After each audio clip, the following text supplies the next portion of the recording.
to stump the expert, no, to learn Here, do you something. want? So it's just a learning Brenda. session, remember, we're group learning, so if you've got something, no such thing as a dumb question, and your questions are, you know, might feel like you're revealing something about where you're at. Everybody's learning here, nobody's perfect, even the people presenting, so, I hate to say that. Yeah, there's some, but I do have one for both to kick it off. So, then Kim, I want you to turn it over and reintroduce your colleagues here. My question to all of you is, you've seen the model, and then you were kind enough to come join. What was it about what Kim created on that, big picture model that had you say this would be value added for me, and why? That's the first question I have to get you started. She's my sister. Good try, Ardith, but there's more there. Well, seriously, I'm a teacher at heart, and I really enjoy the opportunity to be in a group this size where it's actually more of a conversation than me standing up on a stage in front of 2,000 people, speaking for half an hour, or an hour, and not knowing if it made a difference. And so that's one of the things I really love, plus she gave me topics that are my topics. Yeah, I love speaking, I love training, I love talking to people. This is like where I want to live, right? And in talking with Kim, I was like, oh man, this is gonna be awesome. And it has, it's lived up to it. So why wouldn't I say yes? Plus I live my life by saying yes anyways. Live my life by saying yes and figuring it out. Okay, that's the obvious thing, because you teach and you do this, but what was it about the connection, the model, the picture, that talked about the integration, talked about the, you know, the being, that resonated with you from where you sit? Because it's, This is where everybody fails the most. because, from your experience, They don't connect the dots. say some more. Because they, in my experience, and the people that I deal with, which are younger generation, they don't want to take the time to Google something when it's right there in front of them. They'll just ask or just don't do it. So this is near and dear to me because I've gotten to a place where I feel comfortable, where I can teach and train, and you know, this is what I do, and I work with people and all that. And you know, you see the groups that are like, how do I do this and how do I do this? Like, well, 3 posts up, they answered that specific question. So they don't want to take the time to learn it, or it's too overwhelming or whatever. So they need us to come in and show them how, so that they feel more comfortable. I just look at it as I'm just teaching and training and being that mentor. What I would say, what I see the most is we get enamored by the shiny toys. We want to, ooh, new technology, ooh, new channel. And then we think we can just go put stuff out there and we'll have the silver bullet to success. And it doesn't work that way. I'm here to tell you, I've been doing this for, you don't wanna know how many years, but it always takes work, and it always takes that stuff that's not the glamorous part before you have the foundation to get to the stuff that gets you all the bells and whistles and the glamorous part. And so that's what people don't do. And they want a shortcut, and there is no shortcut that I've ever found. You have to really do the work to understand who you're selling to, what they want, how that connects with what you have. And I think people think also that technology is a silver bullet. And while my sister is the most genius technology designer I've ever met, it's still have to have the right stuff to put in the tech to make it work, right? And so it's just, you know, making it all work together. Like I said, connecting the dots. You have to have all parts of it.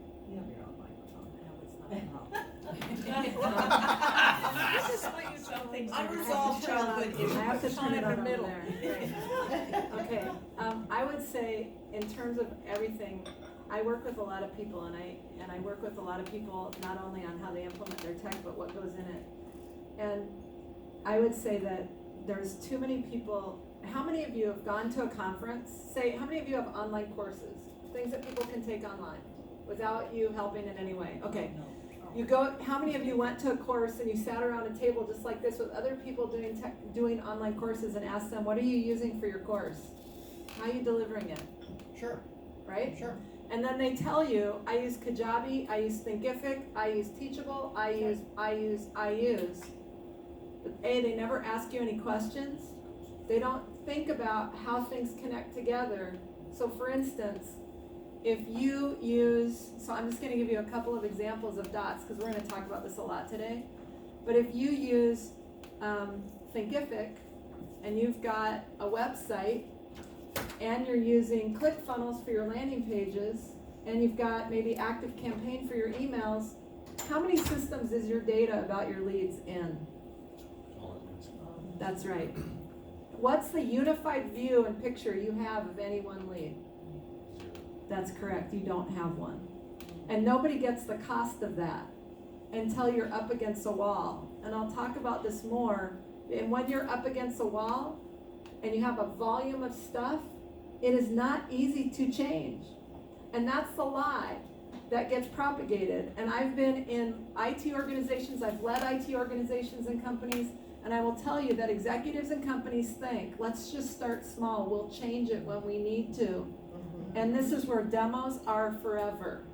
So you give minimum functionality, it's not meant to go prime time, and then they cobble and hook things together and try and make it work for years. That's called Because they legacy. never will back up and go back and get it right. Like a basic program. That's Yeah, right. Just added to. And Customized, that's and right. there's no way. And so, and this is, I'll get into this a little later, but this is what took Yahoo down. So you think that you think, well, I'm just a small fry, I'm just little. But how much time do you have in a day? And once you get your tech in place, how much time do you have when it starts giving you a massive migraine and you're thinking, oh my God, but I've got this launch to do, I've got this thing to do, I've got to deliver this program. I don't have time to now revamp everything and get it right. And so you cobble yourself along. And that's the danger you have, because it's gonna hog-tie your business from really being able to push that accelerator and grow, because you don't have the foundation in place. So it's connecting the dots, it's doing the right stuff. And if you're trying to build your business on the cheap, get ready for headaches. And get ready for slower growth than what you want. And so that's the piece for me.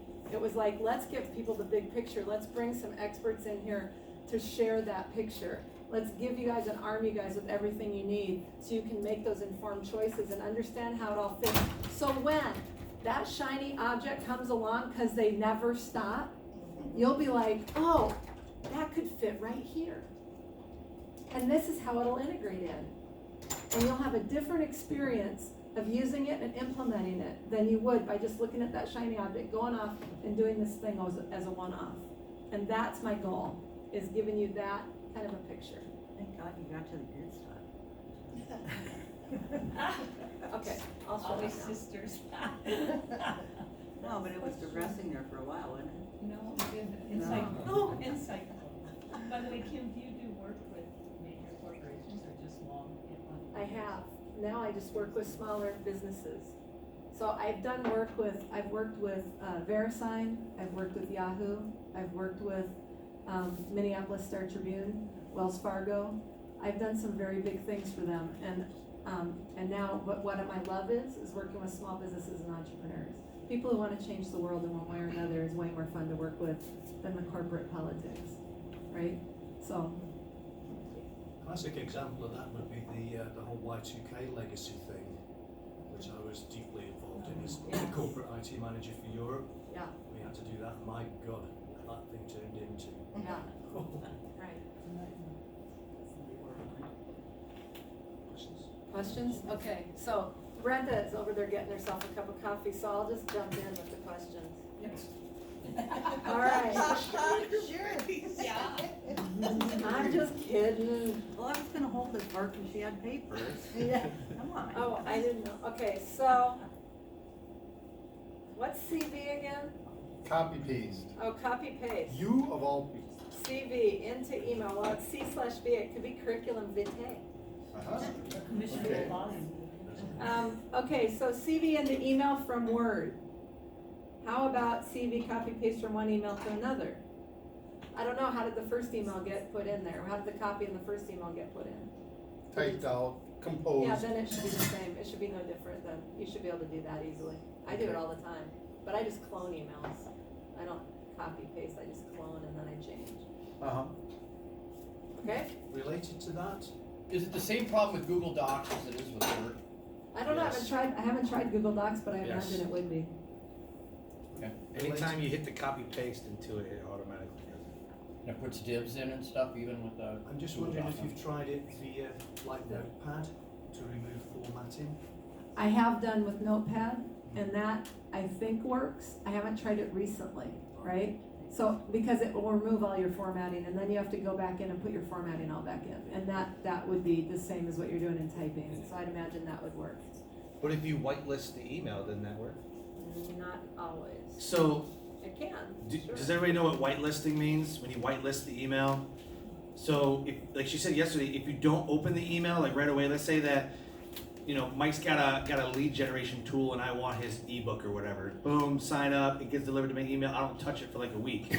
Every subsequent email after that probably will either go to spam or go to promotions, or because I haven't touched his email. But once the habit of you opening the emails and you're seeing the emails and you're seeing the emails, they should, if you whitelist it, should start going to your inbox. But again, she'd be the expert, but in my experience, if I don't open those emails, then I don't see them anymore. And I look at my spam, there they are, or promotions.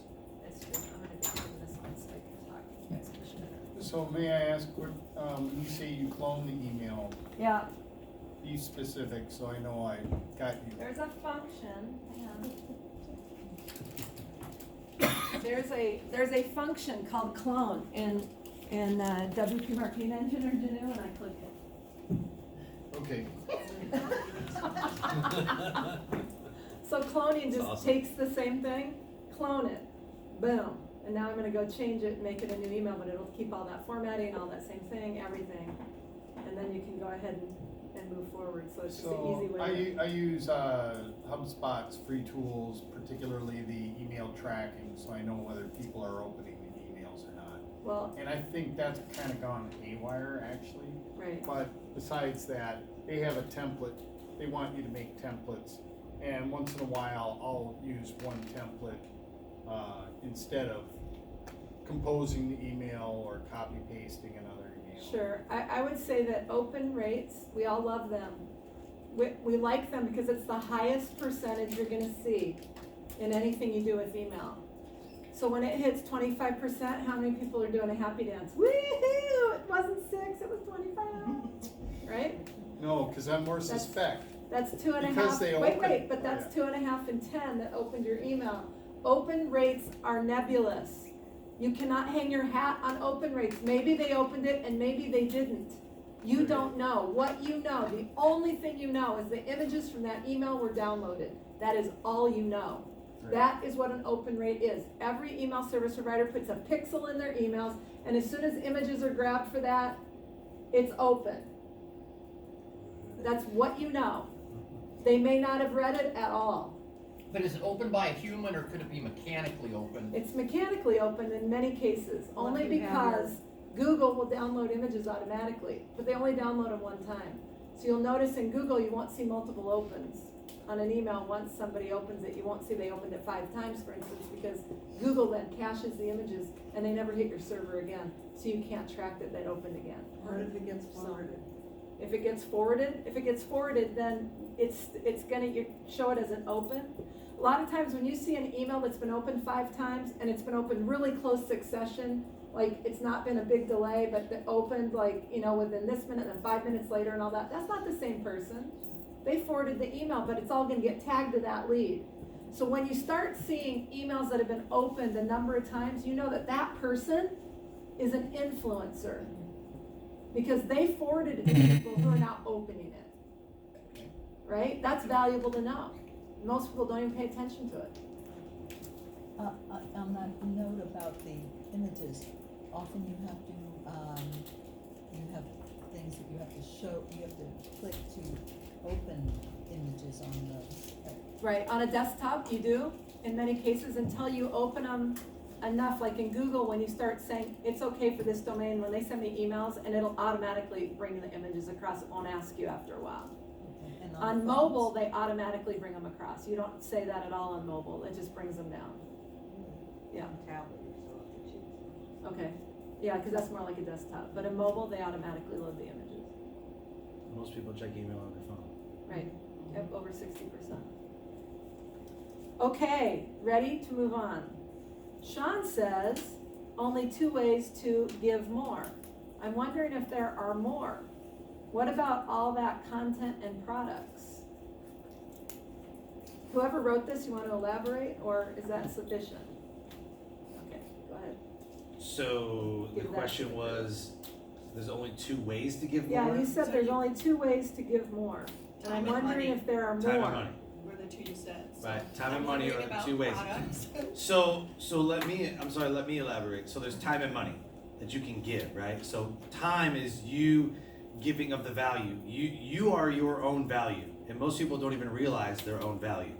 So you teaching your audience is giving of your time.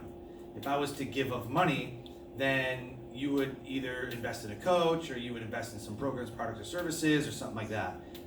If you want to give more of yourself, which is your time, you can leverage your time against other platforms by teaching, by getting into Facebook groups, by doing videos, by whatever it is.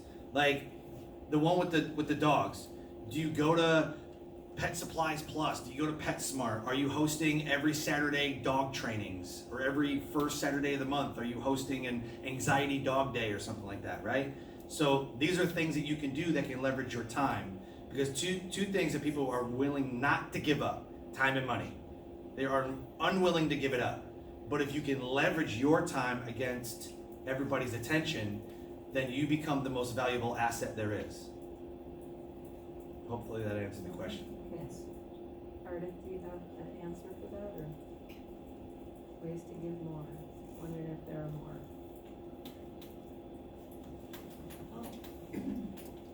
The way that comes up for me is the question about gating or not gating.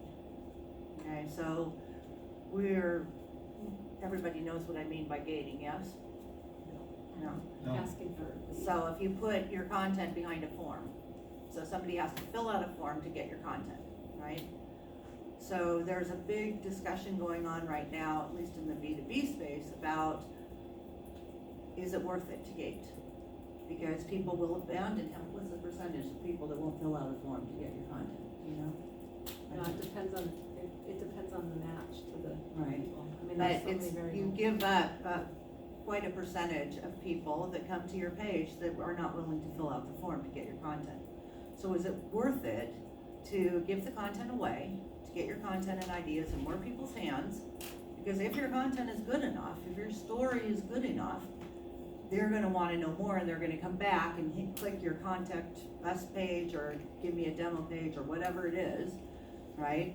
Or is it worth more to you to get their lead information so that you can then email them, be in contact with them, you know, which way do you lean? And there's a bunch of discussion going on about that and where we are now in this economy with buyers' expectations and them comparing the experiences they have with what they get on Amazon or on a social media site or whatever, where it's this give and take freely, is that we should be giving our content away and trusting that if our story is good enough, they will come back to us. So that's also a way you can give more without asking for something in return, but providing value first in service and hoping they come back to you. Does that make sense? And that simple thing right there is that what she just described is exactly what I've done this year, starting January 1st, and I've almost doubled my revenue from last year at this point. Almost doubled it. And so if you're not giving away things and teaching and educating and being that advocate, then you're getting lost. Well, the concept of giving it away, it has to be described here, giving it away for the price of an email address or giving it away for money. Are you saying Giving it giving away it away? for nothing. I understand why that over here. What are you saying, Sean? Give it away and I give my best stuff. I give away the kitchen sink. without requiring an without email an or ask. knowing who they are, so I can't market to Nope. you, anything like that. Nothing. I just want to be sure that. 0. Now, however, I do have on my website, if you want my ebook, click here. If you want my other stuff, click here. right? So it takes them to the different places that I want to direct them to. If you said, I really want to be a speaker, I just don't know how, go to this website / this, and go click on the ebook. I'll give you the direct URL. Because what I'm doing is I'm forming relationships, and when they go to my website, I've already formed that relationship. So now, when they go to my website, the higher percentage of people are now getting my download, or getting my newsletter, or getting my emails, or getting my ebook, or whatever I want them to do, because I've already cultivated the relationship. But there's a little bit of mixed message here. In one case, get my ebook, email address. Over here, this is free, and I don't need your email address. And just kind of, it's a mix of the two somehow. Sure, it is, you have to find a balance. Whatever Yeah. works for you. But the problem is that historically, everything has been, give me your information before I give you anything. That's historically, at least in my world on the B2B side, that's how it's always been. Now it is, you have to give stuff away to build a relationship so that people will come back and go, okay, I think there's gonna be enough value now for me to share my data with you, right? And so there is that balance. So for all the stuff he gives away on all those other platforms, now when they come to his website, like he said, they're willing to say, okay, I trust that there's gonna be enough value here that I'm now gonna fill out Sean's form to get more. Does that make sense? I have a landing page. Balance it. I have a landing page where I did something like this. I show the LinkedIn industries, so A through Z, and then group together finance, medical. It's a useful, really useful page. If you want to download it as a CSV, then you got to give me your email address. Otherwise, you can keep coming to the website, keep looking at it on my brand and my website, and keep looking at it here if you want to bookmark it instead. But I was kind of wondering if I was That's doing the fine. right thing, and I. That's fine, because you're giving the information for free, and like you said, they can access it as many times as they want. If they want to take it away, then they provide their information, that works. Okay. But I do I just think- the opposite in other places Right, too, I so I'm think, terrible. but here's the thing, is I don't think there's a silver bullet on this one, okay? So I would say that you can do a lot of what Art is talking about by having a really valuable blog and still not making downloads available for free. I think there's a huge middle ground in here that you need to explore with your market and find out what your perfect potential customers resonate with. Because there isn't, okay, now the tendency, and I want to caution, is to throw out ever asking for anything with a lead capture form, making it all available for free. And to me, in many ways, that's build it and they will come, and you will slow your lead rate down to a trickle. So, and then you give up so much when you do that. So B2B companies that have a big budget, their spend to acquire a customer in all the ways they develop content, build assets, and do all of that dwarfs what you will ever spend and could afford to acquire a customer. And I'll never forget when I was at a conference, I spoke right behind John Miller, who was with Marketo at the time, and he stood there in front of me. And I was in the back of the room, I was speaking right after him, and he said to the audience, he bragged to the audience how they paid $25 a click in Google to acquire a lead. It cost them $6,000 to acquire a customer. When I looked at that, I was sitting there and we're going after the same keywords. And when I thought about that, I stopped my Google ads immediately. Why did I do that? Because 1 year with us, competing technology, comparable services, 1 year with me was about $3,000. 1 year with them was $18,000. They can spend $6,000 to get that customer. I cannot. So what you've got to look at is cost benefit. You can't take one strategy and say, oh, that's the trend. So you've got to look at what you can afford. What's your cost to get a customer? What are you acquiring? What's your lifetime value? We're going to learn more about that tomorrow in depth. But you've got to take all of that with a grain of salt. So I'm just going to throw the caution out there to say, test with your audience and see. Or give away something that leads to something else as a tease, so Yes. that they find some value and then they say, I want part 2. Okay? Think about how you can split it up in order to provide something of value that will drive that form completion. Roy, you want to say something? Yeah, traditionally, when they measure the open rate for lead magnets, for most people is extremely low. you may have 100 people download your lead magnet and maybe 5 or 10 actually read it, actually open it and do something with it. So my question was, related to that,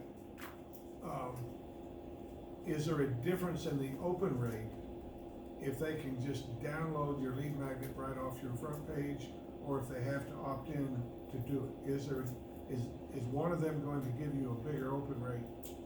And if not, then. So bypassing the form and just automatically downloading the PDF, for example, is that what you're talking about? Yeah, Like don't a do link the in an opt-in. email that, Yeah, Well, don't if do you them have opt-in. them on your, if you Yeah. bring them to a Just give it to landing them, they page for download it your, immediately. if you Does bring that them for open a, for- Will they lead read it magnet. more? only if they know that that's what's gonna happen. So how many times in an email, when you see a link, do you think, oh, they're gonna just give me the PDF? Unless Well, they in tell an you. email, you can get the PDF, but if they come to your website, he's asking, they come to your website, they click the link, they get the download right away, with no gate, no nothing, here it is. Are they gonna more read it? Right, you Or are they gotta gonna just download it. file it like they do? you have a download They won't read button, and they just I click don't on think that download makes and a they get it, or difference they gonna whether- open it. I don't think it matters. I don't think it matters, You cause put it in a file. people will download stuff and throw it in a file to read for later, because they don't wanna lose track of where they got, figure out how to get it later. They will, and then they will intend to read it and read it. Somebody talked about that yesterday. Right. So I don't think whether you get it immediately or not is the deciding factor. I know I download stuff where I get emails where it's like no form, instant download, but I download it because I wanna read the content. If I wasn't interested in the content, it would make a mattering of difference to me, whether it was Right. form or no form. But What if- nobody's And I gonna, fill out forms to see what they do. right, So you're only I- gonna see what they complete do. the lead capture form or download if you're interested. The difference is if you give up your email because you're interested, what you know as the person offering that thing is they're interested in that. Whether they read it or not, doesn't matter. You can leverage that if you know who it was and what they downloaded. You've got a way to get started on the right foot and follow up with them, and we'll cover that a bit later. And my last follow-up question is, what if they clicked on download and it actually opened up into the document? Because then that might catch some attention, they might actually read the thing if they open it up and had a button to download it from inside there. Inside where? Because In the browser. if so it only opens in the 5% browser. open it, then only 5% Yeah. will ever even see page one of your lead magnet, so why not let your lead magnet open up and let them see it? It Because might they- capture more people. Because they have no skin in the game. If you make it easy for, it's like if you give something for free. If I give you something for free, here, do you really want to know why I give everything away for free? Number one, build relationships. Number two, you won't do anything with my content anyways. Right, I'm dead serious. yep. Most people that was great, Roy. That was amazing content, and then they go about their business and they go back to their bad habits. Yep. Until a personal sacrifice has been invested. If I go to your page and you have this amazing doc about how to make amazing videos, and I suck at videos, that's why I hire it out. Remember, if you're not good at it, outsource it or don't do it. So I just outsource it. So if Roy has an amazing videographer, ebook, whatever that I need to have, I'm not really good at it. So if I really want that, I'm gonna go click on it. If I need my email, I'm like, okay, I need my email. Cool. Now I understand. I'm on his list. Once it comes to my email, I'll probably check it out. But if it's on your website and I just click download, I'm probably gonna go save it for later and move on to the next thing. Because I'm not invested at that point. The more invested you get somebody into the gating and into the forms and into the email, the more investment that they have, the more buy-in you have. That's my theory. And isn't all of this why, the downloads are moving, people are moving to stop not reading, but going to video? Not reading blogs, but going to podcasts? That's just a consumption Depends behavior. on your audience, because quite frankly, Right, I'll tell you what, in 9 out of 10 customer interviews I do, they're not watching video. They don't have time. They want something they can scan, get the takeaway, move on. And the problem that they talk about with video is they can't save it, first of all. But second of all, even if they save the link to where it is, they then have to watch the dang video to get to the part that they care about to see it again, where if it's a PDF, they can scroll right to what they want. So I'm not hearing this big uptake in video. I mean, people will watch them, but it's not taking away from other kinds of content, in my Okay. opinion, at least in the markets I'm working with. Kathy, I know you had your hand up for a while. Well, when we talk about the land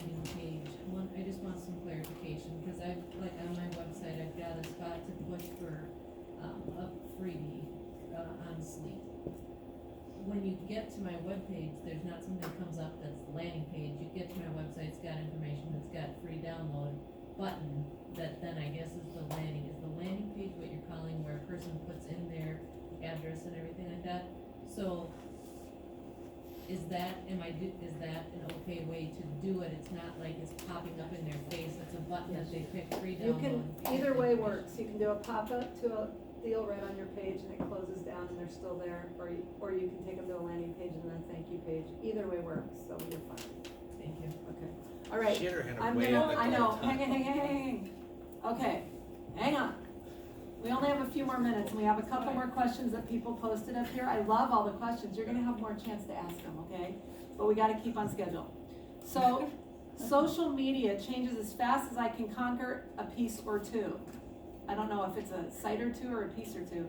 How do you really stay on top of all the changes most effectively with social media? Who wants to tackle that question? Who asked the question? Which social media are we talking about? Do we have a Is it preference? all social or is it just some social? Quite frankly, here's what I would say. Where is your perfect potential customer? 9 times out of 10, they are not on all of the different social media platforms. For example, I use Twitter and LinkedIn for business purposes. Those are my 2 channels. Those are the 2 where my people are. Those are the 2 where I get the most traction. You know, I use Facebook personally, usually not professionally, and I don't use any other social networks because I don't have time, and the ones that pay my bills are Twitter and LinkedIn. So that's how you keep up, is you bring it down. The other thing is you need to understand that it's not about creating a post and then copying and pasting it into LinkedIn and then Twitter and then Facebook and then, because each platform has different wants and needs and expectations. So once you've learned what works on each platform, you can easily create your posts. It doesn't take very long once you understand how to create a post with a link to a piece of content. So it shouldn't be that difficult to keep up, but the thing that makes it hard is when you're trying to be on 10 platforms. All right, good answer. Okay, I have a question for Sean. Sean, what application do you use? I don't need this, I forgot. What application do you use to schedule out your posts? I love this question. If you are using HubSpot, Buffer, Hootsuite, MeetEdgar, whatever, to schedule your post on social media, you are absolutely 100% wrong. Yes. Because social media platforms are meant to be social, not to schedule posts. However, inside your group, if you have a Facebook group, you can schedule your posts. So if you have a Facebook group, you can actually schedule it, which is what I do. All my posts are scheduled through my Facebook group. But what I do on a Sunday night is I have all my docs set up. I have a doc for LinkedIn, Facebook, Instagram, right? Media, like all that stuff. And so I create my content, and then what I do is I create it in my documents on my Facebook and LinkedIn. So when I create my LinkedIn content, it's completely different than what you see on Instagram. And so what I do is I copy it from my doc, I paste it in my Facebook. I go to my LinkedIn doc, I copy it, I put it in my LinkedIn. I go to my Instagram doc, because all the content is a little bit different, because Instagram is pictures, LinkedIn is video and business content, Facebook is something else. If you're not creating platform-specific content in the format that they want, then you are not getting the reach. If you are using a social platform or social scheduling platform to schedule your posts, Facebook is killing all the reach that you could ever possibly get. And Instagram is owned by Facebook, so Instagram is doing the same thing. LinkedIn, the only thing that LinkedIn is doing is the algorithm is pumping up video and long form content. They don't care about pictures, they care about long form content, teaching, and video. That's it. So you have to know, and to that question, you have to know what is happening, and how you know it's happening is because you're putting out so much content and volume of content that you're seeing, okay, this one got X many shares and likes and comments, this one got, and then you get the feedback from your audience. You have to be in tune with your audience. I know exactly what my audience wants, I know exactly how to give it to them, and I know what post is gonna reach when and what time. Because I've tested it over and over and over again. Plus you have a page, a Facebook page, and you have an analytic on your Facebook page. If you go into your Facebook page, not your profile, but your page, you can actually see when your content is most engaged on. That is the time that you need to be putting out your content. Not when you want to, when your audience because it's always about the customer and always about your client. So you have to be giving them content when they want it, not when you want it. Okay, very good. I like that. I wanted to just clarify. Okay. So, My choice, my choice. no, I'm just trying to keep us on schedule. I got two more questions that were asked, so I wanna get to them before we're done. No, I was just commenting on 2 microphones. I know, but, okay, here you go. All right, you can hold that, right? It's like I'm your mom, just go to bed. Playpen must have been really interesting when you were younger. I know, right? I'm Okay. channeling Betty all So over here's you. another question. How do you increase the number of followers? Should I make my personal Facebook page be my company one? You can't make your personal Facebook page become a company one. Correct. You can create a company page, and then I'll just answer this quick and see what these guys, I always invite people to like the Facebook page. And when I started doing that, my likes went up exponentially of the kind of people that I actually want to have like my page. There's all kinds of strategies out there. You can buy likes on Fiverr. I don't recommend it. I've No. done it. I wouldn't God, recommend it. You know, because it's like, so there's lots of ways you can do it. So go ahead. How do you increase followers on Facebook? This is Facebook. So, Likes do not equal dollars. They did a research study last year. They took people who had over 1 million followers on their Facebook page, and they looked at all of the engagement across those pages. Literally less than 10% of the people on your page actually saw the content. And these are people with 1 million followers on Facebook, and they saw less than 10% saw any content whatsoever from that page, because Facebook has now tested the algorithm, tested it, and wants you to buy the ads.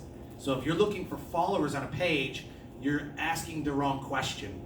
It's not how do you get more followers on Facebook, it's how do you get more relationships built on Facebook. Followers do not translate into dollars, and neither do likes. If someone's commenting on it, are you commenting on their comment?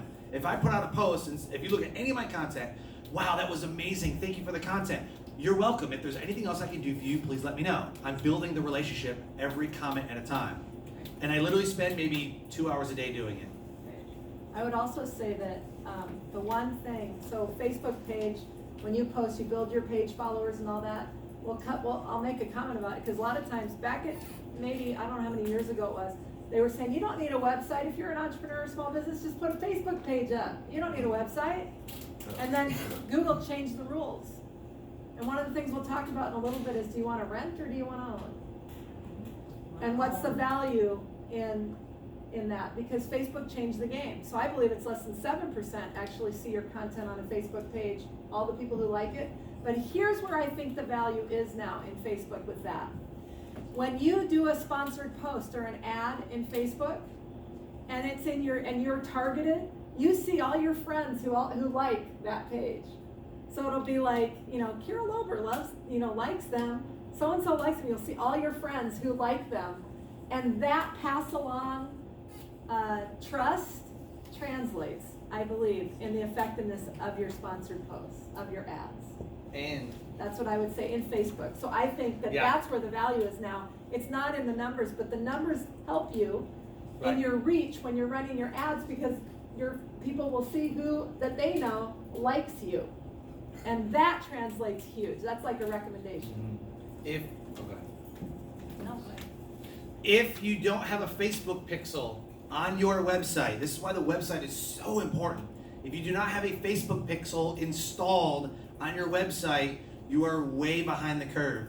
You have to have a Facebook pixel. If you have a Facebook page, you must have a Facebook pixel on your website, because everybody who goes to your website from Facebook is being tracked. And then if you want to run a retargeting ad, which everybody should be running, my most profitable ad is a $1 a day for 7-day ad.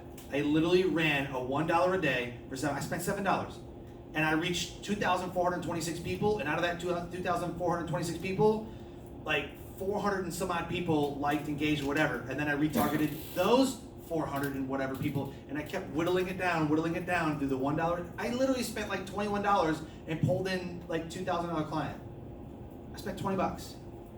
So I use the Facebook pixel to retarget and keep retargeting, keep retargeting, keep retargeting until I find that perfect client.